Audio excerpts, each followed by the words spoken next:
speaker on your phone. I'll probably just end up with audio, but it is what it is.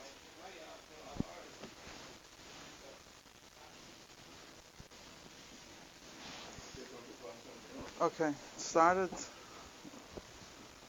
I wanted to continue speaking about what I started speaking about last week about the meaning of Kmitzvah Tzeinecha. It says that when Moshiach will come and fulfill Torah mitzvahs the way the Eibishter wants it to be fulfilled.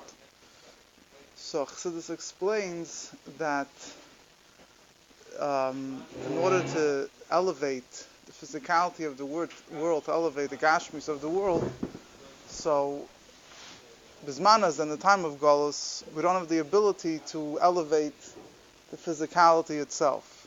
We do Torah mitzvahs, we're accomplishing great things, but that we should see in a revealed way how the physicality of the world becomes one with the Eibishter, that we don't see in the time of Golus. When Moshiach will come, then when we'll do a mitzvah, we'll see that where the physical items is becoming one with godliness.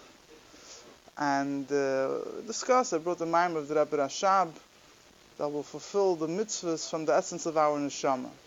Since we'll fulfill the mitzvahs from the essence of our neshama, so therefore the mitzvahs will elevate the essence of the mitzvah will be revealed, and the essence of the physicality will be elevated. Now, when a person does Torah mitzvahs, it's more or less the physicality of the world gets elevated as much as it's related to the person. A person is eating something for the sake of Hashem, so the food gets elevated through him. He's using something to fulfill a mitzvah, so his elevation, that this elevates his neshama. Person, whenever he does a mitzvah, he has, he adds more light to his neshama, to his spiritual service, so that manifests itself, is also connected with the physical item with which he did the mitzvah.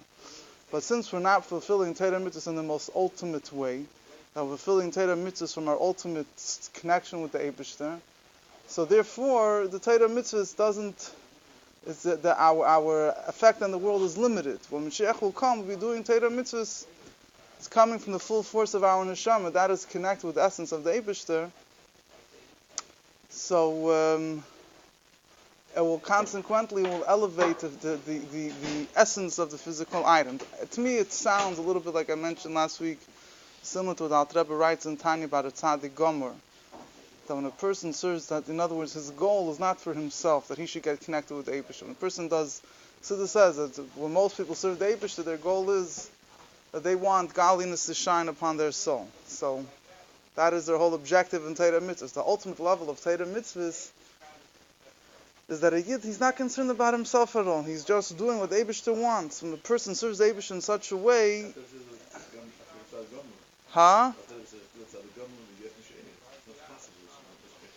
Right.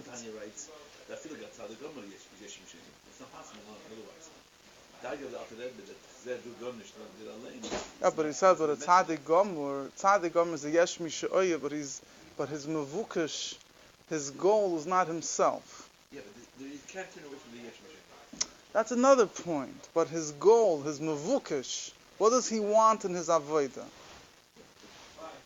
Not stuck, but there has to be. There is the yesh. You can't run away from the yesh. It's existence, and only one is possible. Something like after that. The yesh mishaoya is not possible to turn away from. I feel it's there's still the yesh. But what about the Bnei Aliyah at the end of Perek Yud? I personally, first of all, the different levels of tzaddikim, but I think the meaning of yesh mishaoyev and the meaning that can't delay, that his whole goal is not his own self. The Rambam writes, which is the same word, is a different word than yesh mishaoyev. Yesh mishaoyev means whenever there's the ahava, so the ahava is you're feeling the ahava, you exist. But doesn't mean that your desire is that your goal is your ilu, your elevation.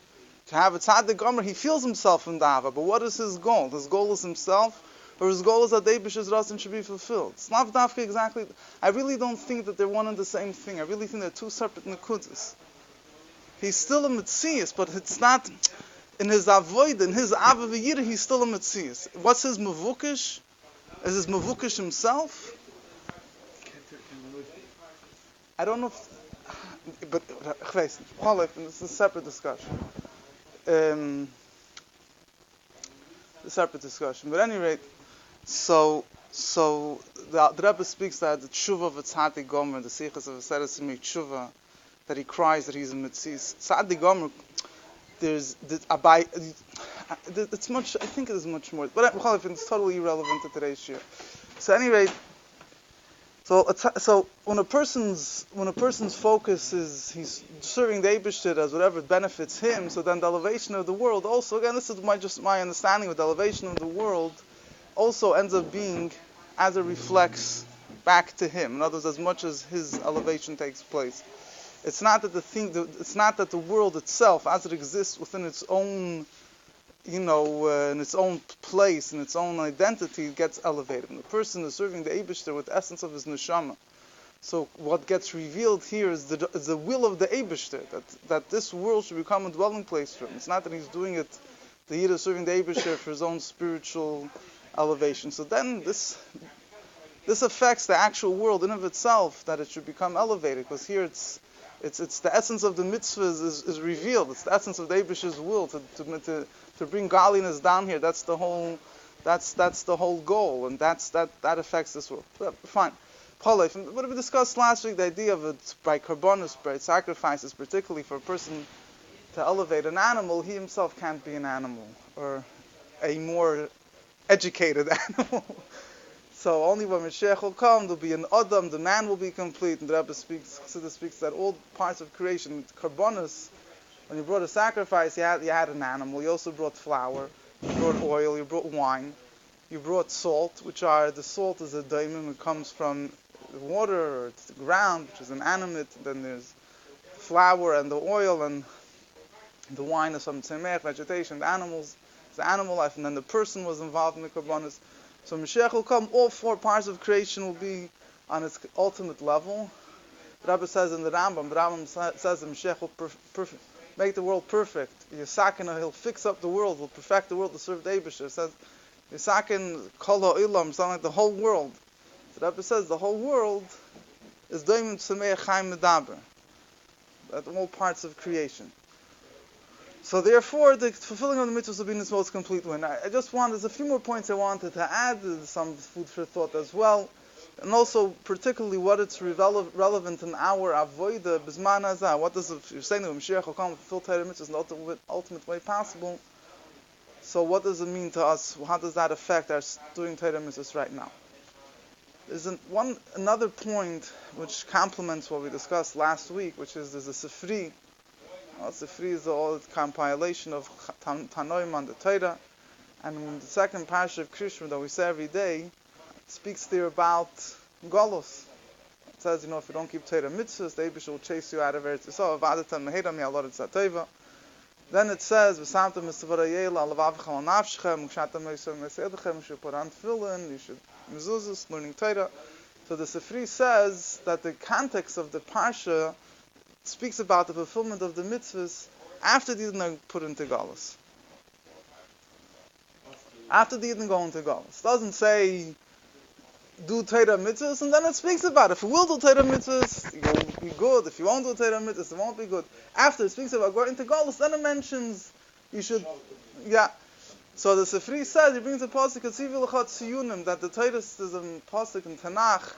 The Eibishter tells Yidden to make signs. It says that even when you go into Galus, you should still put on tefillin, you should still, in other words, the Eibishter is telling Yidden that even though you're in Galus, still fulfill mitzvahs. Even though the fulfillment of the mitzvahs you do now is not in the complete way possible, but nevertheless, this will be a preparation for the mitzvahs. You should at least have it as a sign for when you fulfill Torah mitzvahs, when Mashiach will come.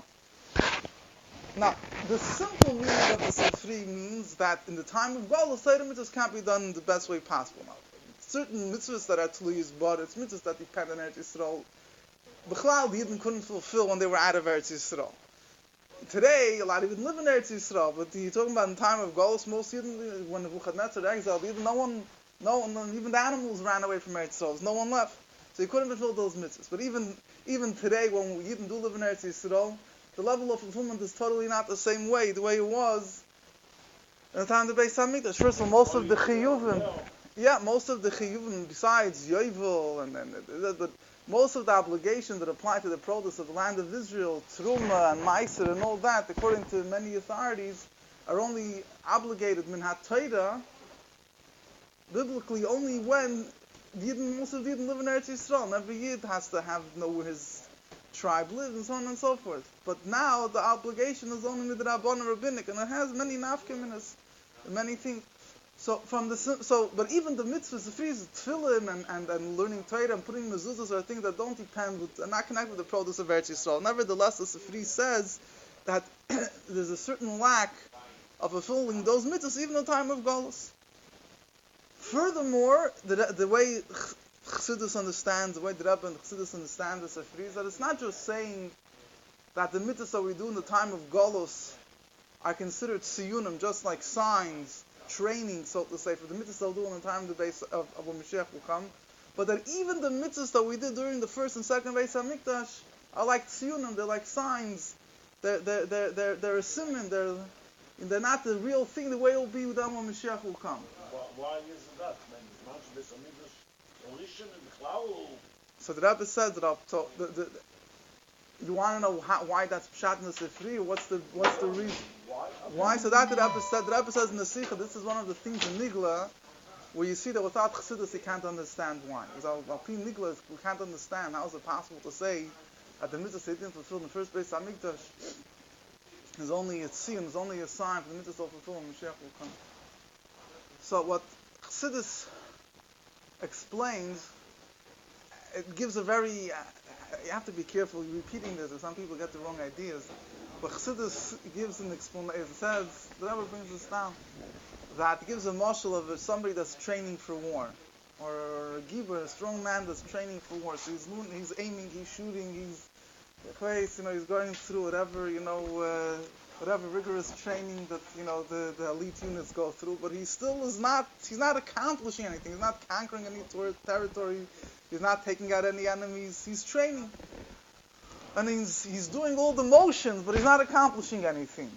But when he goes out to the front lines, when he's actually put into battle, that's when he's going to do the same movements, but then the movements will be accomplishing something. He'll be knocking out enemies, he'll be conquering territory. So Chassidus says that the mitzvahs that we do now is like a training process. Use Lashon, shaking the lulav, we're putting on the tefillin.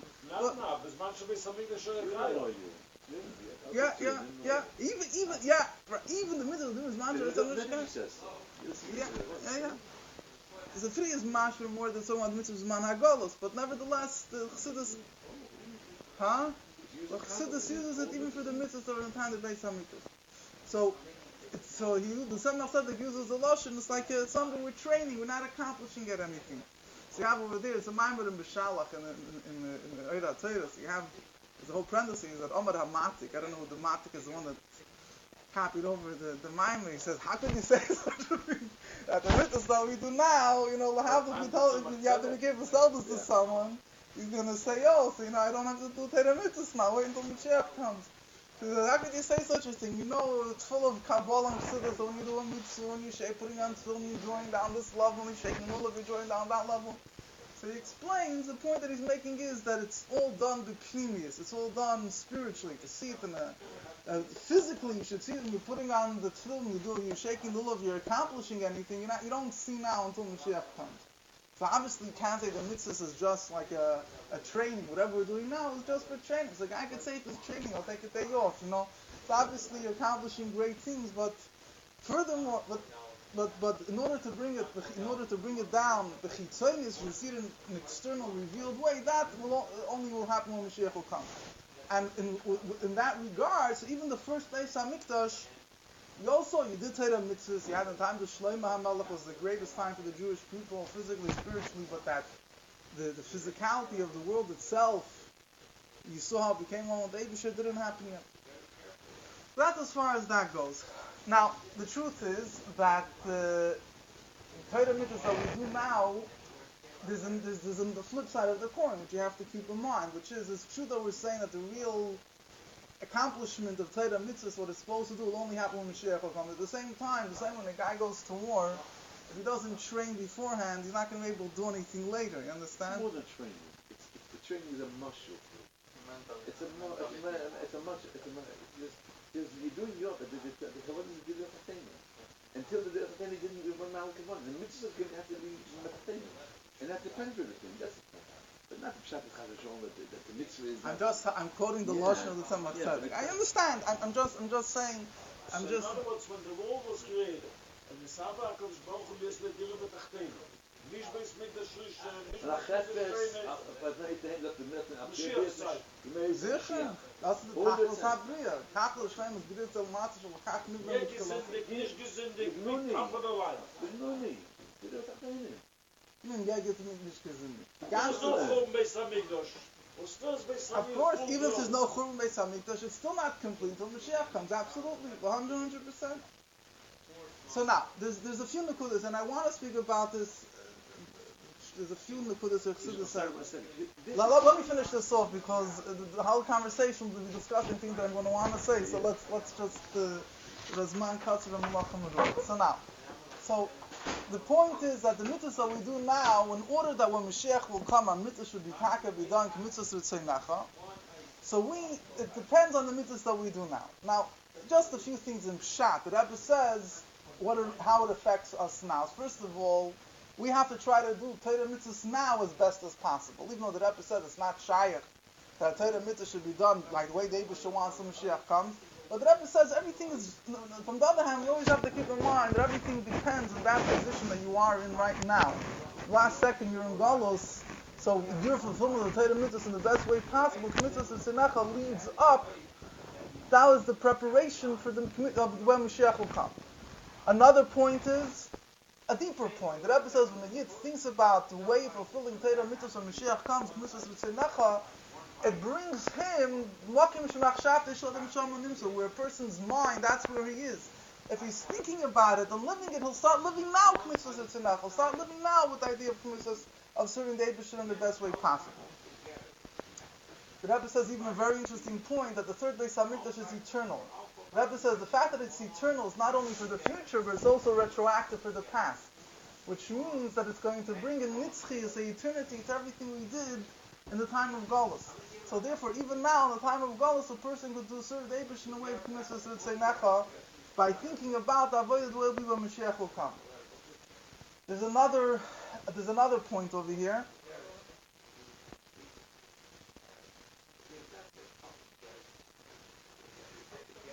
That a person, when he does mitzvahs, he taka has to feel, that I'll speak about a little bit more, a person has to taka want and anticipate Mashiach's coming. Every time he does a mitzvah, he should feel that the only way he could fulfill this mitzvah in the most best way possible is when Mashiach will come. So that's part of the Yid's Avodah of Achakale B'chol Yom Sheyaveh, that when he does a mitzvah, he should be anticipating fulfilling this mitzvah in the best way possible when Mashiach will come.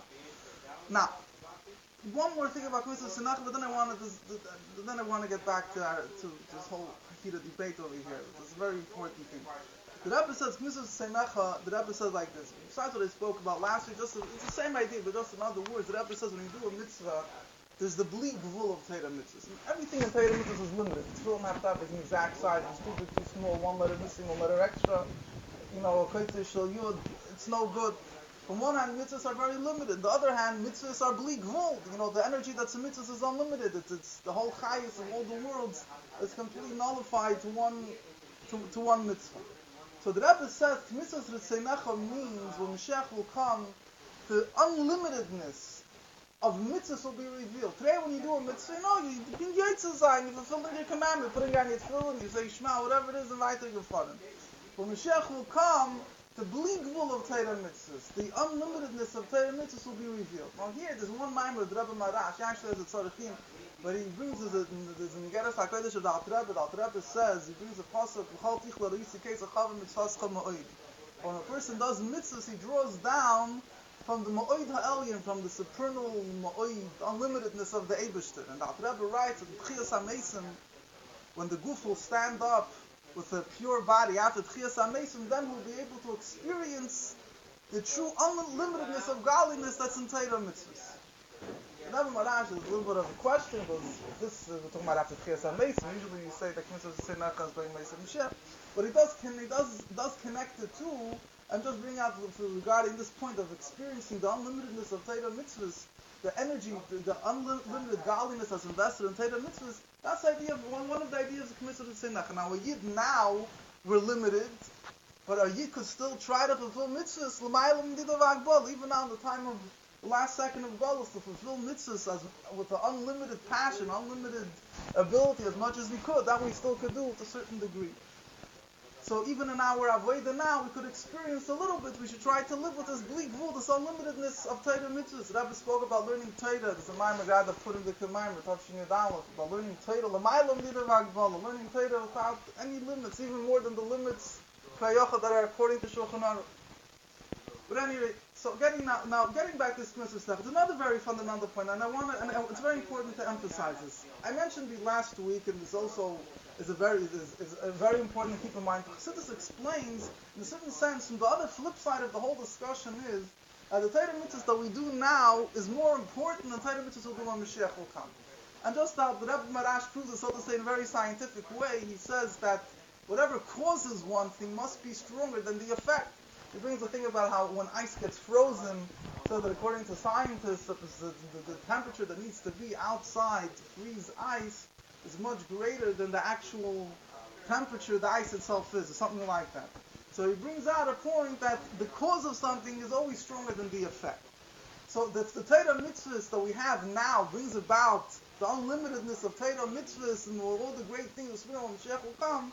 We can understand the importance of the Torah mitzvahs now. So what is so great about Torah mitzvahs that we're doing now? So Chassidus says like this. The truth is, in this itself, is the different places you could always ask questions and contradictions. The Rebbe has a Maimer, Haboim Yasher Shaka Toshim and Chesed. The Rebbe says that there's really two aspects of Torah mitzvahs. One aspect of Torah mitzvahs is drawing down the godliness in Torah mitzvahs. The Rebbe says that will only be done the best way when Mashiach will come. Back in the time of the Beis HaMikdash, when the Yidden really experienced and internalized their nullification to Hashem, then when they did Torah mitzvahs, they did it to really permeate the whole essence. Then they really draw down godliness from Torah mitzvahs. What we do now, those mitzvah hamshocha, regarding drawing down godliness, that we don't have now. But on the flip side of the coin, the Rebbe says mitzvah the inyan of this hapcha, the idea of transforming the darkness to light, that you only have in the time of Golus. So the Rebbe speaks there that the time of Golus, there's, from one hand, there's a certain thing that's missing. But Mitzad Hashem, it's only in the time of Golus you have the ability, when you're dealing with the darkness of Golus and fulfilling Torah mitzvahs, when there's a Yetzer Hara, when there's an Nefesh Habahamis, and you have all these, obstacles from inside and outside, and nevertheless you fulfill Torah mitzvahs. So in a certain sense, you that itself is creating a bit of the tachtenim. You're transforming the lowest levels to kedusha. So the Rebbe says this is the mile of Torah mitzvahs with man hagolos. Huh? Kadaskafia is also true, but it's more. There's the hamsha, and then the Rebbe talks about his hapcha chasheichel and hayr, not just a skaf. There's a skaf and a hapcha. There's a mile in the skafia versus his hapcha also. Yeah, no, fine. So anyway, so the Rebbe says, now the truth is in some Maimorim, the Rebbe says, the Iker Dira B'Tachtoinim is Dafka B'Zman HaGolus. That the main Dira B'Tachtoinim, the making a dwelling place for Hashem in the lowest realms, is through the Torah mitzvahs we do in the time of Golus. Why? He says, very interesting thing, when a Yid thinks about the fact that the mitzvahs that we have now are incomplete, that brings out within him a cheliyat, the same way about Shuvah. About Shuvah realizes how far he was away from Hashem. This brings out within him a desire to fulfill Torah mitzvahs much greater than a tzaddik. So dafka, because in the time of Golus, you can't fulfill mitzvahs in the best way possible, but that brings out by a Yid a deeper connection with the Eibishter. So through that, the Torah mitzvahs that we do in the time of Golus bring about the ultimate Dira B'Tachtonim. There's much to speak about it because it's a big chiddush in that Maimer. It says here also that the Dira B'Tachtonim is done through Tshuva. Other places says through the Avodah Bali Tzadikim. There's a lot of sukkahs here that need clarification, which here is not the place to get into it.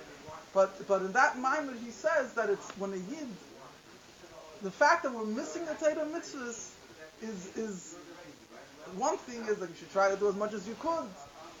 to try to think about, live Mashiach. Here the Rebbe says, interesting word.